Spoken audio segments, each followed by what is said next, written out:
नमस्कार, आप देख रहे हो जनमत की पुकार। पीएम मोदी नहीं मना सके छठ, आप नेता सौरभ भारद्वाज ने क्यों कही ये बात। इस साल छठ पूजा और यमुना की सफाई को लेकर भारतीय जनता पार्टी और आम आदमी के बीच जुबानी जंग तेज है। आज जब पूर्वांचल के साथ साथ दिल्ली के यमुना घाट पर भी छठ का चौथा और आखिरी दिन बड़े धूमधाम से मनाया गया, वहीं आम आदमी पार्टी के प्रदेश अध्यक्ष सौरभ भारद्वाज ने एक बार फिर प्रधानमंत्री नरेंद्र मोदी और बीजेपी पर हमला बोला है। सौरभ भारद्वाज ने प्रेस कॉन्फ्रेंस में कहा कि प्रधानमंत्री मोदी ने वासुदेव घाट पर बनी नकली यमुना में अपनी छठ पूजा और सूर्य अर्घ्य रद्द कर दिया। कुछ दिन पहले सौरभ भारद्वाज ने वासुदेव घाट की एक वीडियो डालकर खुलासा किया था कि वासुदेव घाट पर फिल्टर पानी की एक नकली यमुना बनाई जा रही थी। इस वीडियो में भारद्वाज ने दावा किया था कि यह आकर पीएम मोदी सूर्य अर्घ्य देंगे। सौरभ भारद्वाज की पूरी बात सुन लीजिए। दोस्तों, आज प्रेस वार्ता की शुरुआत एक बड़े पुराने बॉम्बे फिल्म के गाने से की हमने। झूठ बोले कौवा काटे, काले कौवे से डरियो। तो काले कौवे से बचने की जिम्मेदारी आपकी अपनी है। हम आपकी कभी कभी मदद कर सकते हैं, बट हमेशा आपको नहीं बचा सकते। पिछले कई दिनों से भारतीय जनता पार्टी की सरकार ने पूरी कोशिश की कि एक नकली यमुना बना के दुनिया को दिखा दिया जाए कि साहब हमने यमुना साफ कर दी और उसका पानी ऐसा है जैसे फिल्टर का पानी हो, मिनरल वाटर हो। और जैसा कि हमने कहा था कि वो फोटो शूट के लिए वो नकली यमुना तैयार की गई थी कि प्रधानमंत्री छठ पर, बिहार इलेक्शन से एक हफ्ते पहले प्रधानमंत्री छठ पर भगवान सूर्य को अर्घ्य देंगे उस नकली यमुना में से। वहां पे उन्हीं टीवी कैमरास की एंट्री होगी जो भारतीय जनता पार्टी के कहने से अपने कैमरे को वहीं रखेंगे जहां कहा जाएगा, और इस तरीके से विजुअल बनाए जाएंगे कि कई महीनों तक रील पर यह तय हो जाएगा कि प्रधानमंत्री और भारतीय जनता पार्टी की सरकार ने यमुना साफ कर दी। कल शाम को सूर्यार्घ के समय पूरी तैयारियां हो गई, प्रोटोकॉल तय हो गया, पीएमओ की तरफ से निरीक्षण हो गया, मंत्रियों ने कई बार निरीक्षण कर लिए, और प्रधानमंत्री कल शाम को नहीं आए। फिर कयास लगाए गए कि नहीं, शाम का नहीं, 28 तारीख का सुबह का सूर्य अर्घ्य देंगे प्रधानमंत्री। टेलीविजन चैनल्स पर एंकर तैयार थी, बार बार रिपोर्टर से कह रही थी बस प्रधानमंत्री आने ही वाले हैं, क्या सूचना है तुम्हारे पास, बहुत भव्य माहौल है, बस आने ही वाले हैं। और प्रधानमंत्री नहीं आए। ये एक बहुत बड़ी सीख है भारतीय जनता पार्टी की सरकार के लिए और हिंदुस्तान के तमाम लोगों के लिए कि लोगों की ताकत आज भी सरकारों की ताकत से बड़ी है। सोशल मीडिया की ताकत आज भी बहुत बड़ी है। अगर सोशल मीडिया चाह ले और सोशल मीडिया पे सच्चे लोग चाह लें कि सच्चाई को आगे बढ़ाएंगे तो सच जीतता है, झूठ हारता है। ये सोशल मीडिया की ताकत है और ये सच्चे लोगों की ताकत है कि सच्चाई सोशल मीडिया पे जीत गई और अंततः बिहार के चुनाव से पहले रखा हुआ फोटोशूट प्रधानमंत्री कार्यालय को कैंसिल करना पड़ा। सुनने में आ रहा है भारतीय जनता पार्टी की लीडरशिप, सरकार की लीडरशिप बहुत एम्बैरेस्ड है दिल्ली की सरकार से, रेखा गुप्ता सरकार से, कि उन्होंने पूरा का पूरा प्लान चौपट कर दिया। उन्होंने जो फजीहत प्रधानमंत्री की कराई है उससे लोगों को अब तमाम भारतीय जनता पार्टी की सरकार द्वारा दिए हुए आंकड़ों के ऊपर दोबारा से शक और दोबारा से बहस शुरू होती हुई दिख रही है। जीडीपी के आंकड़ों के ऊपर लंबी बहस चली थी कि ये आंकड़े सही हैं या गलत है, इन जीडीपी को नापने के तरीके सही हैं या गलत हैं। अब वो बहस दोबारा शुरू हो गई। बेरोजगारी के आंकड़ों के ऊपर भी बहस दोबारा शुरू हो गई कि ये जो सरकार आंकड़े बताती है उसमें तो सब कुछ ठीक लगता है, हमारे शर्मा जी का लड़का भी बेरोजगार बैठा है, उधर गुप्ता जी का लड़का भी बेरोजगार बैठा है, उधर वर्मा जी की लड़की भी बेरोजगार बैठी है, और सरकार कह रही है कि रोजगार बहुत बढ़ रहा है। तो बेरोजगारी के आंकड़ों पर भी अब बड़ा सवालिया निशान आ गया। जो साहब खूब बम पटाखे चलवाए गए, ग्रीन क्रैकर्स की जगह साधारण क्रैकर्स इलीगल तौर पे पुलिस ने बिकवाए और चलवाए, साफ खुल्लम खुल्ला सुप्रीम कोर्ट के डायरेक्शंस का वायलेशन किया गया। और अगले दिन सरकार किया फर्जीवाड़ा देखिए कि AQI मॉनिटर सारी रात के लिए बंद करा दिए गए। पूरी दिवाली की रात AQI मॉनिटर्स बंद रहे ताकि सरकार अपने झूठ को स्थापित कर सके कि साहब देखिए प्रदूषण हुआ नहीं, पटाखे तो चले मगर प्रदूषण नहीं हुआ। और उसके बाद जब AQI मॉनिटर पब्लिक के दबाव में खोलने पड़े तो हम लोगों ने दिखाया कि 24 घंटे पोल्यूशन मॉनिटरिंग स्टेशंस के ऊपर पानी का छिड़काव हो रहा है। पता नहीं कितने किलोलीटर तो डीजल बर्बाद कर दिया इन्होंने उन ट्रकों के अंदर जो उन पोल्यूशन मॉनिटरिंग स्टेशंस की परिक्रमा ले रहे हैं। दिन रात परिक्रमा हो रही है उसके ऊपर स्मॉग मशीन लगा रखी है। AQI के आंकड़े तक इनके झूठे हैं। गुजरात के चुनाव से पहले प्रधानमंत्री एक स्कूल में गए, प्रधानमंत्री गए, वो स्कूल झूठा है, वो क्लासरूम नकली है, उसकी खिड़की पेंट से बना रखी है। वो पूरा इस देश ने देखा। अभी कुछ दिनों पहले प्रधानमंत्री एक दर्जी के घर गए हैं, बताया जा रहा उसकी झोपड़ी भी नकली है। झोपड़ी नकली है।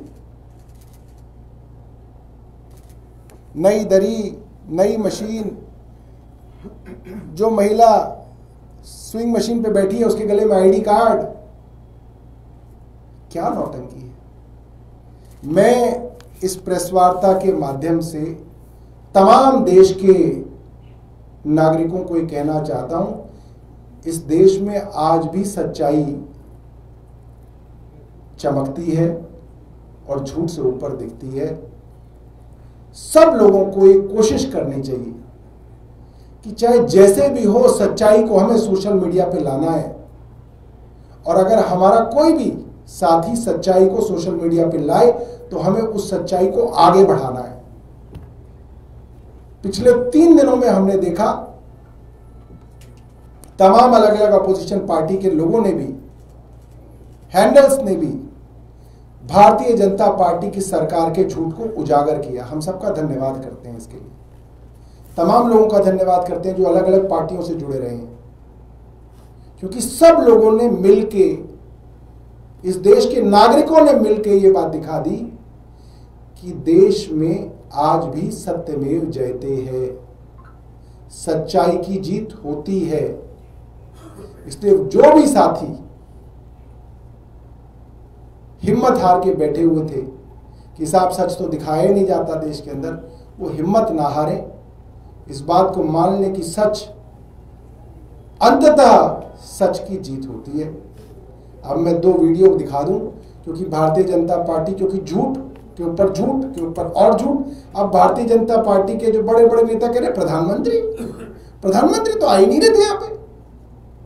तो हम बता दें कि प्रधानमंत्री आ रहे थे और इनके खास टीवी चैनलों पे प्रधानमंत्री के आने की बाकायदा खबर चली और आखिरी मिनट तक चली ये खबर। मैं आपको सुबह की दिखा रहा हूं, कल की तो दिखाई नहीं रहा। 26 तारीख को जो खबर चली वो तो कई चैनलों पे चली, लगभग सब पे चली कि छठ पे प्रधानमंत्री दिल्ली के वासुदेव घाट पे आएंगे और छठ मनाएंगे। ये खबर तो सब जगह चली है 26 तारीख को, मगर आज 28 तारीख को जहां चली है वो भी मैं आपको दिखा देता हूं।